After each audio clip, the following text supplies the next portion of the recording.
Welcome you all again to tonight's presentation on testing on the SAT, the ACT, how they're different, what they mean, and the admissions process. And let me just jump right in to the material. Okay, so let's begin. First up, where do these things fit in context?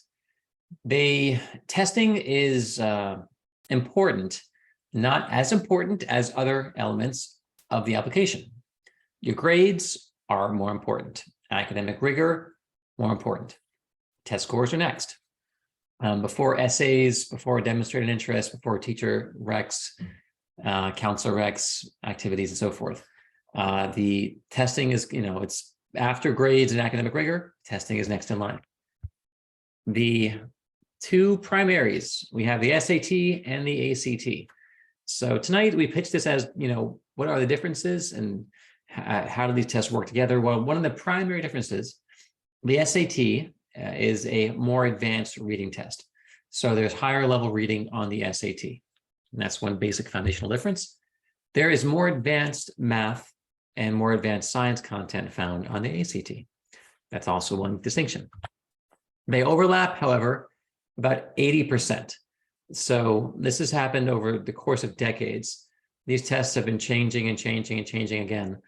When they started out in the 1950s, the ACT was so different. It emerged as a counterpoint, as like the opposite of the SAT. But over the course of 20 or so years of changing, they've just come closer and closer together. Now they're very similar. A lot of reading skills overlap, English grammar skills overlap, science, graph reading, a lot of algebra, some geometry, and so forth. So a lot of similar content on these tests. So if you're prepping for one, you are, in fact, prepping for the other. Any prep you do will help you on both tests.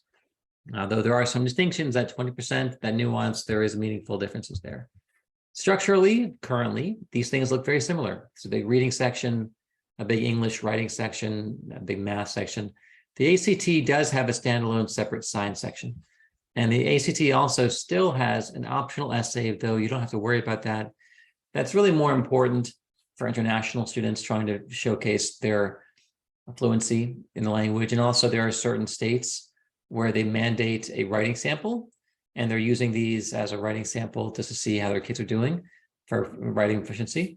But otherwise, for college admissions, I wouldn't worry about the essay. That isn't the point. So timing is one key difference. The SAT, they have redesigned it several times, and they've been giving kids more time per question. So you have essentially 40% more time per question on the SAT. So if I have a minute per math question on the ACT, I have a minute and 24 seconds on the SAT. That's meaningful. I have an extra 22.5 seconds per reading question and 12 seconds per writing question. So there is more time. That's a big deal. So a lot of kids like the SAT's pacing better. The ACT is a faster test. A deeper dive, just, SAT, the structure of math, you have 2 sections versus 1, emphasis on, algebra and algebra. You have a calculator allowed on only 1 section over the SAT, but on both for the ACT, always for the ACT. You have formulas given to you on the SAT, but not on the ACT. And you have some student response questions on the SAT, but none on the ACT. A little, and also there are more words in context, more math problems in the context of physics or other domains or science, but you have more straight math on the ACT. That's currently the test. English writing, very, very similar tests. The grade level is higher. You have, again, more advanced reading level on the SAT, college level versus high school versus grade 10 on the ACT. You have no charts or graphs on the English or writing and a couple on the SAT, and that's it. And so slightly bigger focus on grammar on the ACT and on rhetorical skills on the SAT. So little small nuances. And then science, there is no separate science section on the SAT. It's dribs and drabs on the reading, dribs and drabs in the math, and even the writing. Versus there's a separate 40-question science section on the ACT. Now you have a lot of charts and a lot of graphs on the ACT. And actually about 7 questions of the 40 require outside knowledge in science. So it is definitely more of a robust science test on the ACT. All right. Mathematics, let's do a little deeper dive. The math section on the SAT is more about reading in its current form. It's going to change on the digital test coming up in a year, but currently there is more reading comprehension. It's more of an applied math test, more math in context of other areas of problem solving for science and other issues, more reading. Whereas math on the ACT is more direct, more straightforward, more pure. Here's the math, solve it. All right, currently, there is a good bit more algebra on the SAT than on the ACT. It's about 2/3 of the test is algebra, 1 and 2. There's not much geometry on the current test. It's around 6%. You have typically 3 questions of geometry versus about 13, 14 questions on the ACT. So there's definitely more geometry on the ACT. They both have data analysis. I mean, and there's about 4 trick questions on every ACT versus 0, 1, or 2 on the SAT. So small differences. You're going to have more advanced math on the ACT. You're going to have more advanced conic sections like hyperbolas and ellipses and parabolas. You're going to have matrices on the ACT, which never appear on the SAT. Domains and ranges of function on the ACT. Asymptotes, radians, more advanced trigonometry on the ACT. And so again, it's just harder math. There's a little bit harder math on every ACT than on the SAT, which is really reductive, more narrow. It's about algebra. It's about function notation. It's about graphing.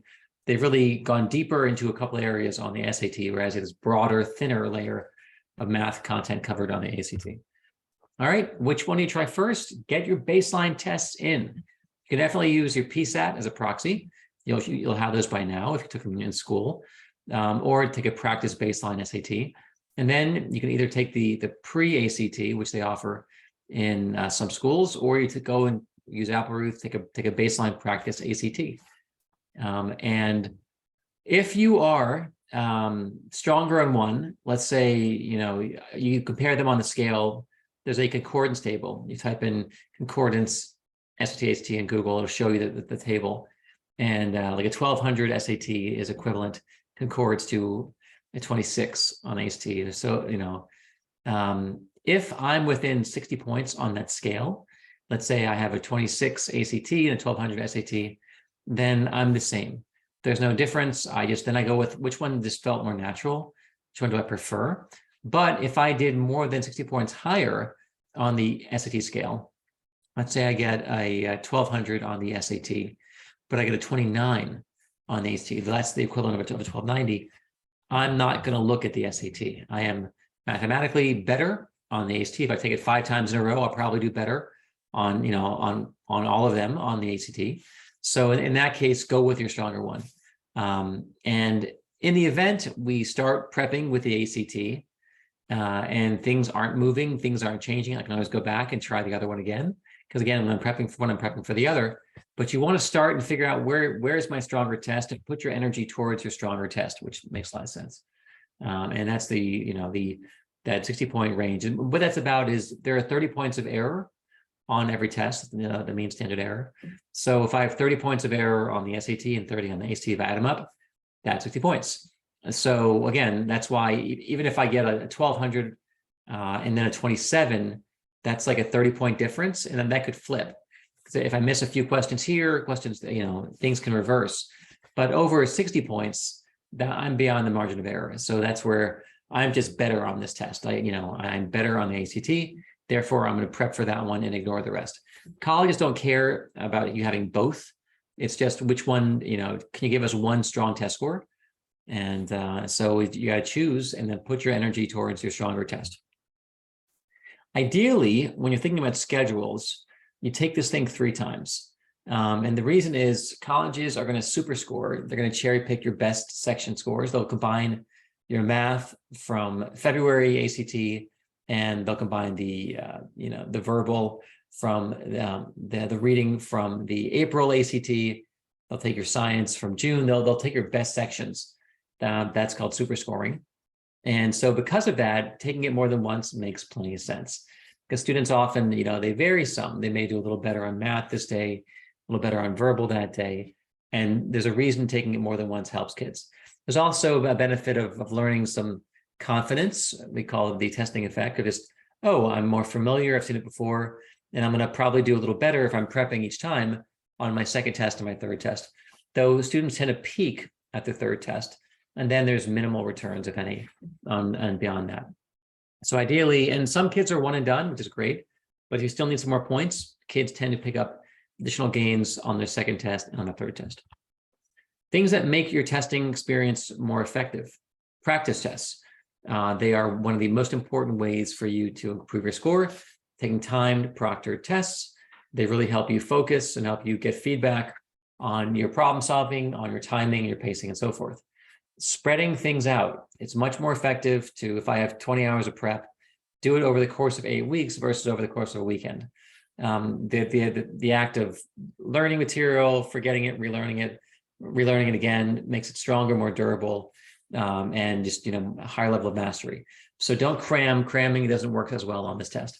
Starting early is a meaningful factor. Kids who start earlier as juniors tend to do better than those who wait to the end of junior year. Time on task. When you put in more content hours, you tend to do better. That's from our research, that also Khan Academy, and it makes sense. When you put in more time and you're learning from your mistakes, that's key. Having some momentum towards the end is very meaningful. So if you're doing a big prep class over the summer, don't wait 6 months to take the first actual test. You'll lose momentum and you lose some of the content. So you want to have some momentum going in. And before every official test, within a month of that test date, take a practice test with time.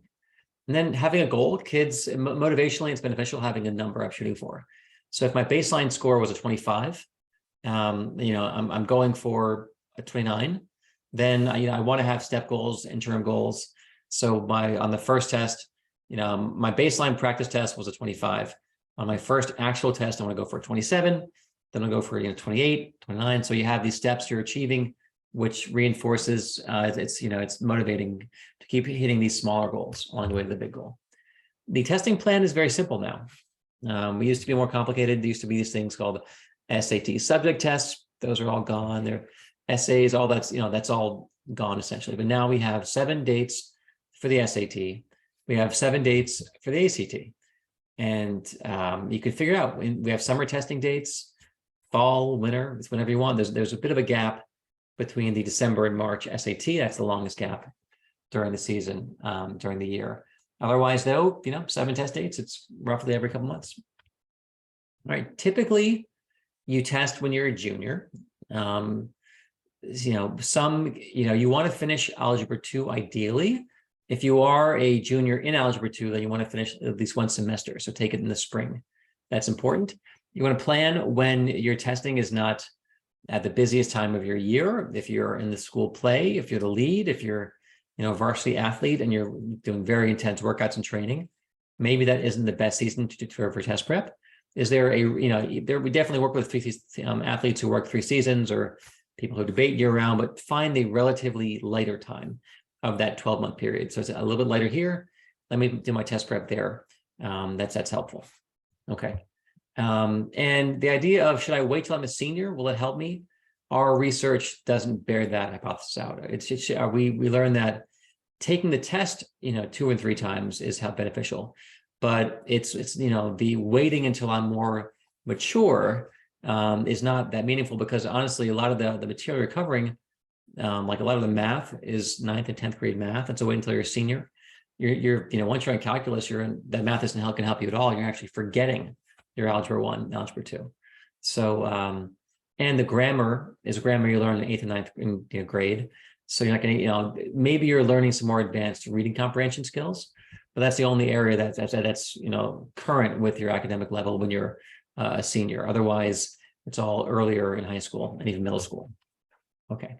So starting earlier, kids who start earlier tend to have more spread out sessions. That's beneficial, more time on the material, more time to finish practice tests, and less pressure to finish, like having one make or break test. They have more tests in front of them. That lowers the pressure threshold. All right.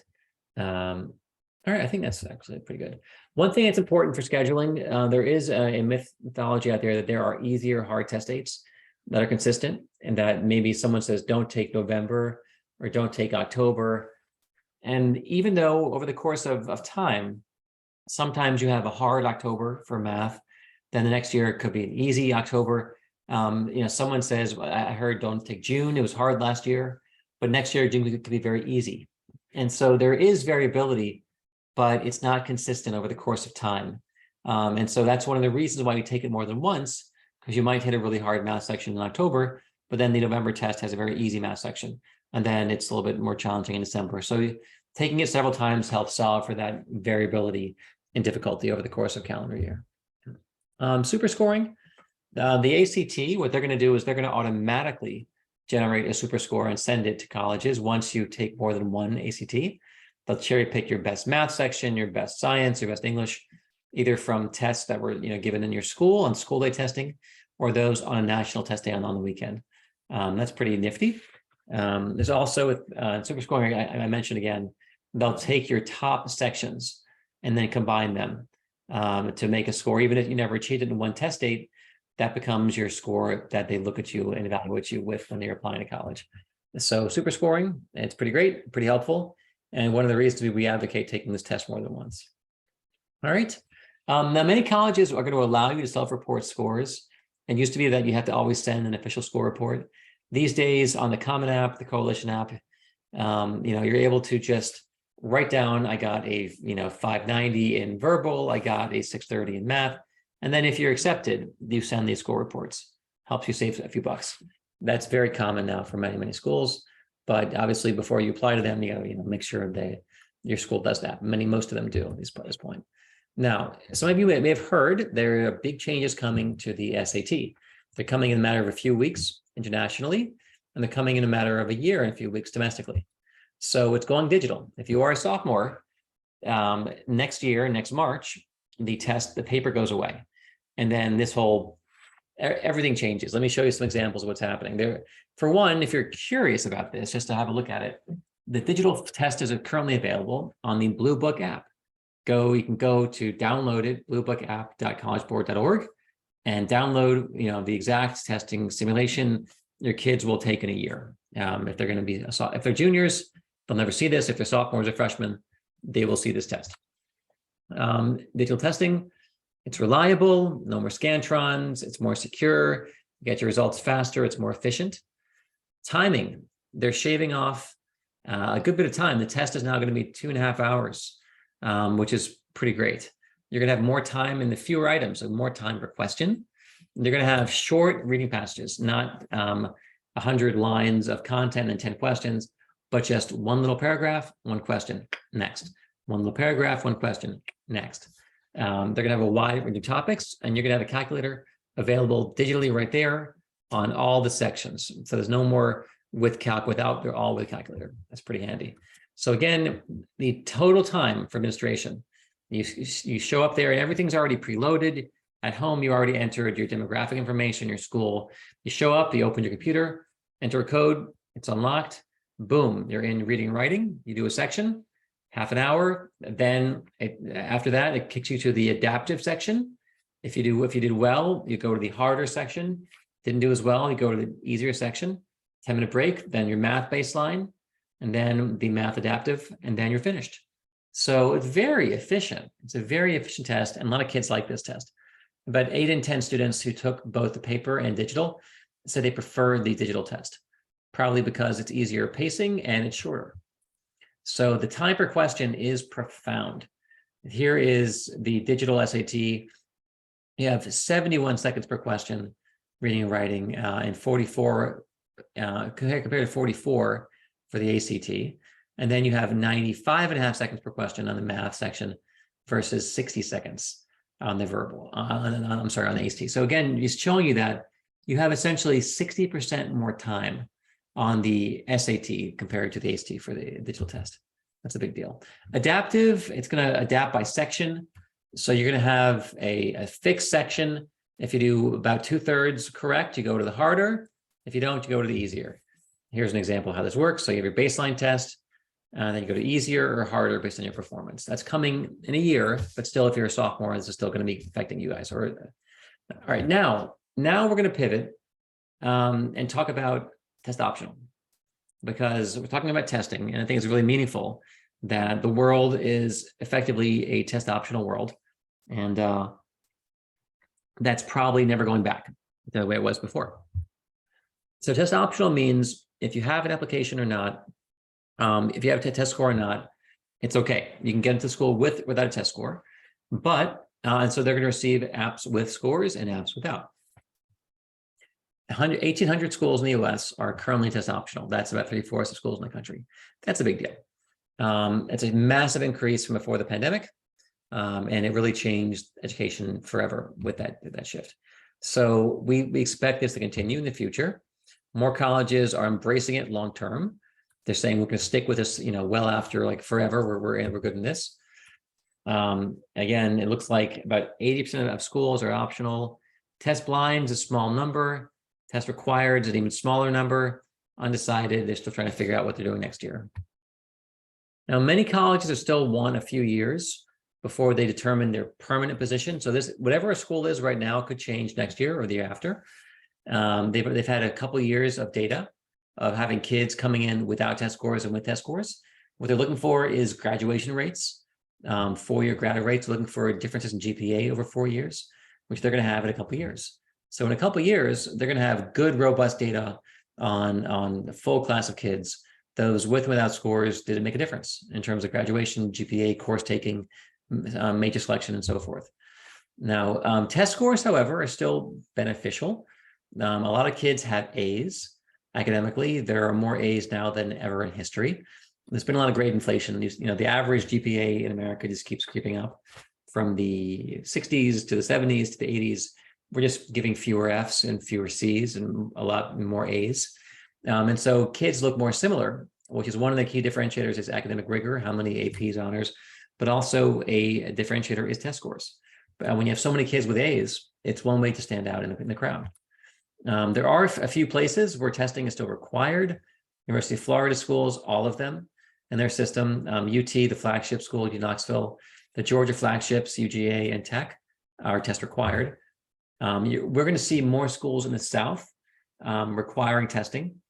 UNC teased it and then said, wait a couple more years. Texas teased it for UT Austin, then they withdrew. But I expect we're going to see more schools filling in the South. One of our colleagues, Rick Clark, said, yeah, the Carolinas, Alabama, Mississippi, other schools in the South, he expects there'll be more of them coming back online in the next couple of years.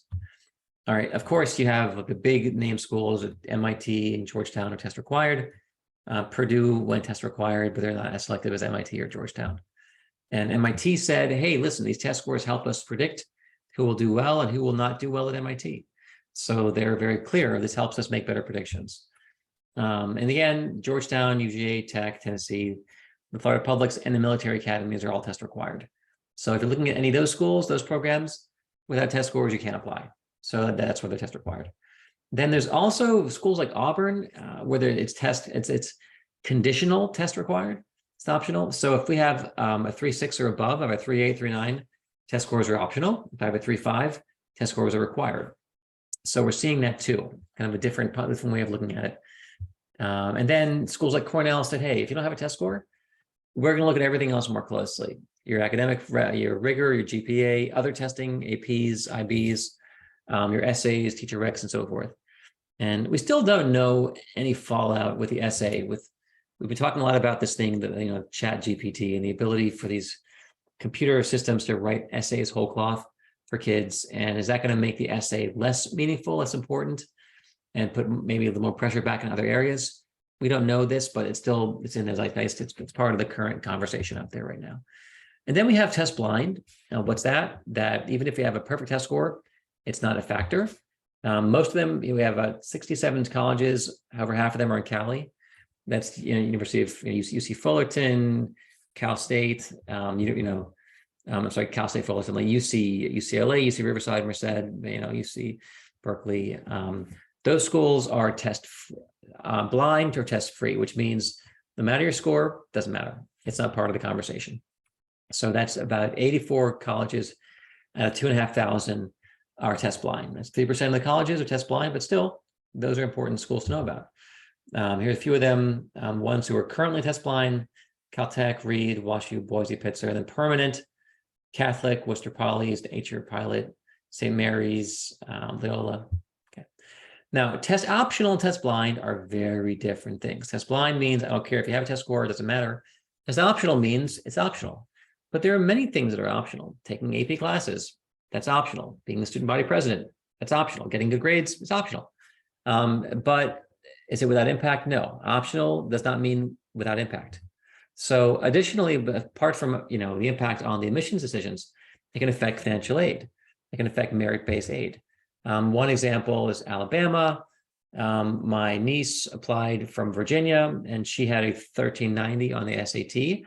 She was eligible for the UA Scholar, which means tuition for her went from $30,000 out of state down to around $6,000, a net savings of $96,000 for her test score. And that's given a 3.5 GPA, which most kids in America have at this point. And so that's pretty profound. There are many schools who offer some financial aid based on test scores. A few others, Utah State, Texas Tech, like Lake Forest College, they'll give you money given a certain balance of GPA and testing. I live in Atlanta, and you cannot get the top scholarship to UGA or Tech without a test score.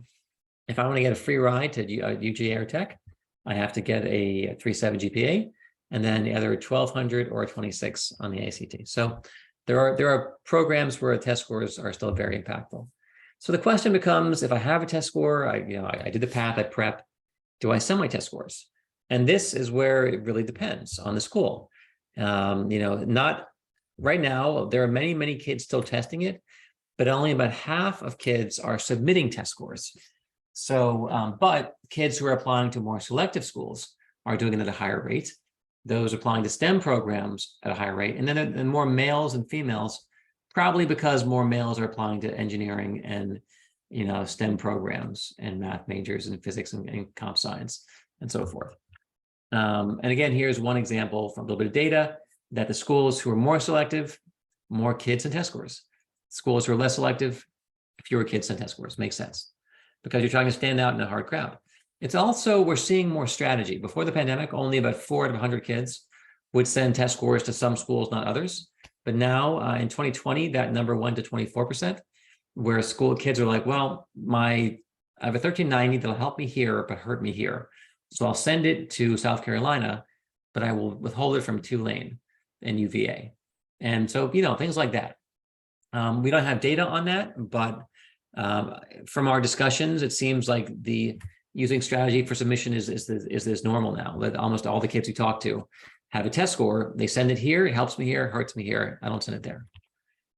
There are different rates of submission by major, that kids applying to engineering programs, pre-business, the STEM kids send their scores in.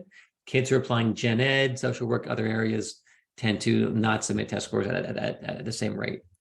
Okay. The question becomes, if I have a test score, does it make a difference? Well, we have one school where it's an extreme example, but I want to show it. Boston College had 40,000 kids apply, 17,000 with test scores, 23,000 without test scores. Who got in? We had 5,000 kids accepted with test scores and 2,500 without, which means the rate of acceptance with test scores is almost 3x without. So again, it's unusual, but it's one example of a school that likes test scores. Other schools that like test scores, UVA, Notre Dame, Boston, Tufts, Barnard, Wellesley, Emory. And we don't have data comprehensively all over the country. These are a handful of schools who actually publish data about this. Now people have stopped doing that for the most part because they want everyone to apply and they want kids without scores to apply. But in terms of what's actually happening on the admission side, it seems like a lot of schools tend to privilege kids with test scores. One caveat here is there are 2 issues. There's collinearity, then there's causality. And so collinear, kids who send test scores tend to send higher test scores. Kids with higher test scores tend to have higher grades and more academic rigor. So this part of this is a factor of these kids who are sending test scores tend to be stronger applicants. However, there are cases where I've talked to admissions offices and they said, we have 2 kids apply from the same high school, similar course taking, similar grades. One kid sends a 34 ACT, one kid has no testing. Does a 34 move the needle? Yeah, it does. And so in that case, that's more causal than correlational. But there's no way to tease out exactly how much is collinearity, how much is actual causality. but we know it's probably a combination of both. So the question is, if you do your testing, you choose a test, you go a path, do I send my scores in or not? Get your baselines in first before you do anything. Get your baseline test scores and figure out, am I even close? Like, should I do test prep? If I am looking at schools where they won 30 on the ACT, but if my opening test score is a 19, I'm going to probably go to schools that are test optional, because going from a 19 to a 30, that's a big order. However, if I open up and I get a 25, 26, could I raise my score 5 points to get to a 30? Yeah, you could. That's essentially a very average score for an Applerouth student. Is we're getting 4.5, 5 points on the ACT. So yeah, you're in the ballpark. But again, if you're not in the ballpark, probably save your money and your time and energy, because going from a 19 to a 30 happens occasionally, but it's really a long shot. I'd rather you put your energy into your schoolwork, your essays, everything else. But if you're close, I would say go for it. Put your best foot, especially if you're applying to a school that's selective, because you're going to be in a very crowded pool. And one effect of schools being test optional is more kids are applying, especially as the schools that are more selective, because now that the requirement for testing is gone, the floodgates are open, and kids who had good grades but very low test scores, they're all applying. So now we have more and more kids applying to these schools who are selective, but they're not adding more seats. So it's making them harder to get into. And so any way you can stand out, it's beneficial. So and the big question is, do you want the admissions office to see the scores? Are they going to add value above and beyond your GPA and your academic rigor?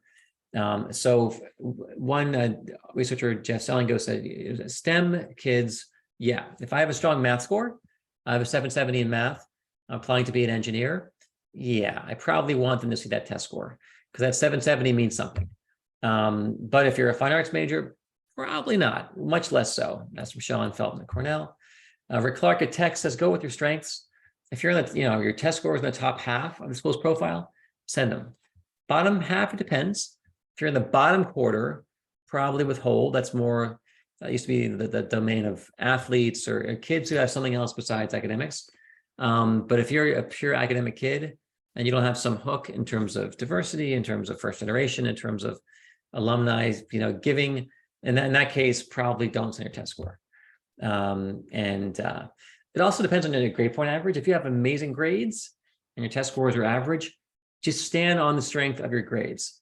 I don't want to throw in an average test score and bring down a beautiful GPA and academic rigor. However, if my grades are good and my scores are good, send. If my grades are a little bit softer, my scores are good, you send. But if I have a 3.9 unweighted and 9 APs, but then I have a lower test score, I probably want them to judge me solely on the merits of my rigor and GPA, because those are all showing strength, and you want to show your strengths. All right, and individual scores matter. If I have a 1400, which is I'm applying to, let's say, a really competitive school, I'm applying to Wake Forest or somewhere or Emory, where they want a 1490. I'm below, but embedded in that 1400, I have, let's say, an 800 on math, and so my verbal is weak, my math is strong. And I'm applying pre-med, or I'm applying to be an engineer. In that case, definitely get that 800 in front of the committee, because that's the more important score. That's why section scores matter. Treat every school differently. Again, some schools I'm going to send the score to, some schools I'm not.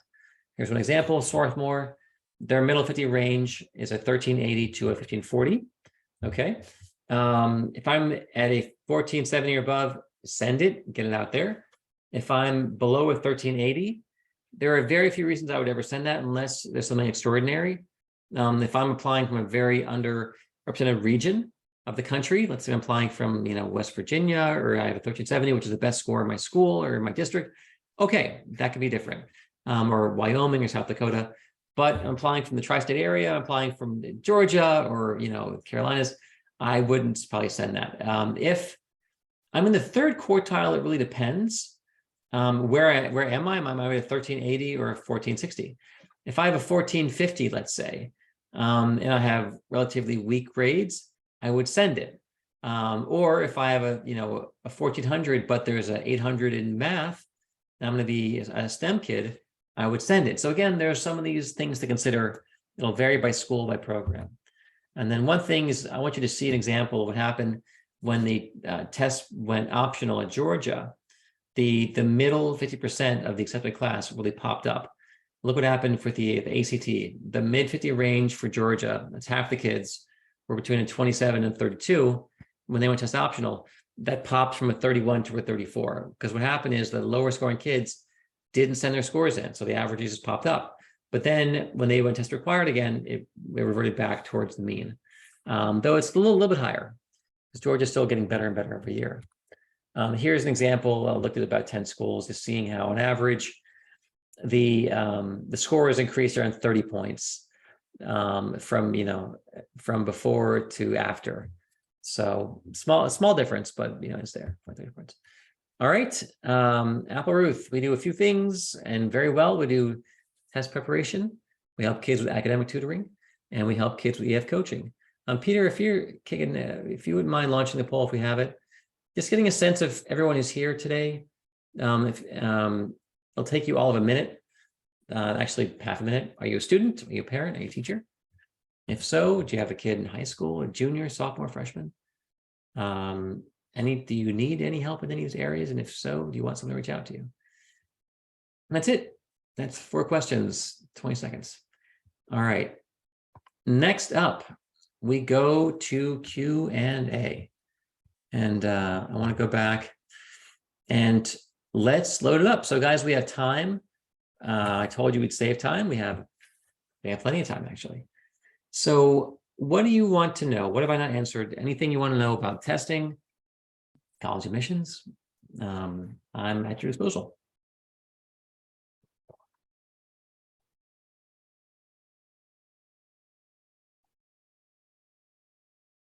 I'll give anyone time to write down anything that's still outstanding. And if there are no questions, that's totally okay too. I answered everything you came here to learn. I know it's a lot, and you can watch it again. All right, I think there. How do you stand out beyond academics? Okay, well, so in terms of things that matter the most for colleges, they're looking at academics at first to make sure you can handle it. They don't want kids transferring out or failing out. So academics is the #1 thing. After that, it's going to be your activities. What are you going to bring to the campus? They want to look at demonstrated leadership in activities. You're committed to certain things. They don't want someone who's bounced around and done like 20 activities versus I've really invested in 1 or 2 key areas. And when I get to your college, I'm going to bring that to your school. I've shown some commitment, some time invested in 1 or 2 key things, and then some leadership, taking some risks, trying things out in those areas. So then also showing interest, doing a visit to the school, engaging with the school, helps them feel like you're going to take their offer if they give you an offer for their yield rates. And then good recs, and then good essays. Those are the areas. If there's no preference, wouldn't it be better to prep for the ST because it can help you become a national merit semifinalist? Now, the national merit semifinalists, it doesn't really matter that much. There are 3 million high school kids, and then they're going to be, 7,500 or 8,000 kids getting the national merit award winners, recipients. And so and if you have good test scores, that essentially serves the same function as being a national merit person. So national merit, they give you an award of $2,500, and then you can leverage that at some of the schools for merit-based aid, but those schools typically give merit aid for high test scores and good grades.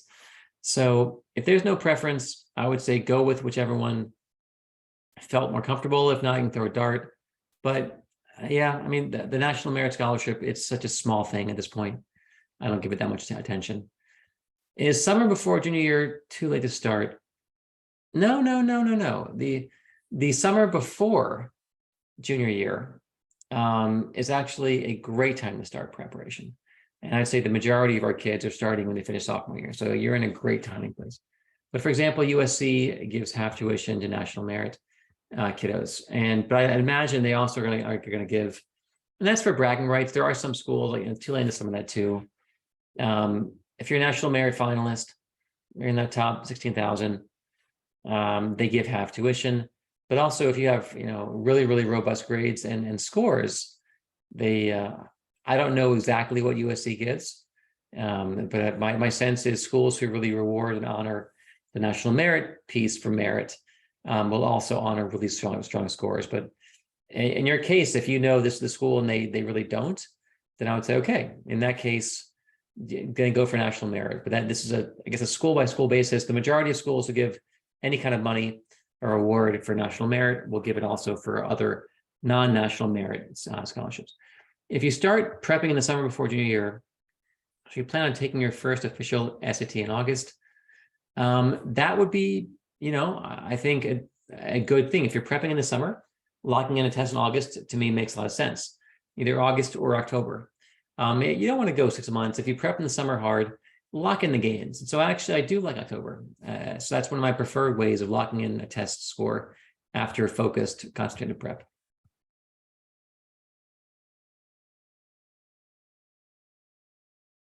Okay.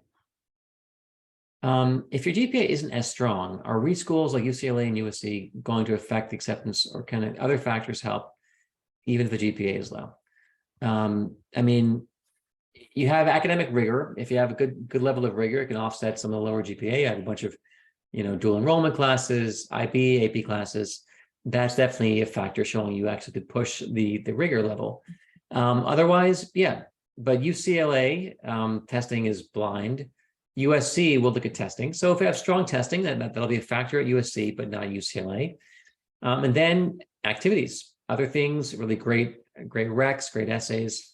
But it's hard to overcome if you're below profile for a school. And let's say they want a 3.8, 3.9 as their freshman average, and you have a 3.3, it's going to be tough. But if I have like a 3.6 and they want a 3.8, I'm within that fighting distance. But if I'm really below profile, it's going to be a lot harder, even if I have really strong other areas. So the whole thing is, how far below profile are you for that school? Don't some people think it's easier to do better on a paper SAT than a digital? There are some people who prefer the ability to annotate and write on the paper test. But again, the flip side, on the converse, the paper-based test is longer and faster. So the digital version is shorter and it's fewer items. So a lot of kids who took both really prefer the digital, but it's going to be on a student by student basis. Some students love paper. Other students are going to prefer the shorter, more spacious test. So again, you can go ahead and do a practice paper and a practice digital and figure out which one's better for my kid. Okay. All right. Well, I think that's the end of my open questions. So everybody, thanks for coming out tonight. We'll send you a link. You can watch this again if you want to share this or review a certain portion. But everyone, have a good night. And if you need any support at all, we are here to help you with testing, with grades, with coaching. And everybody, have a great night.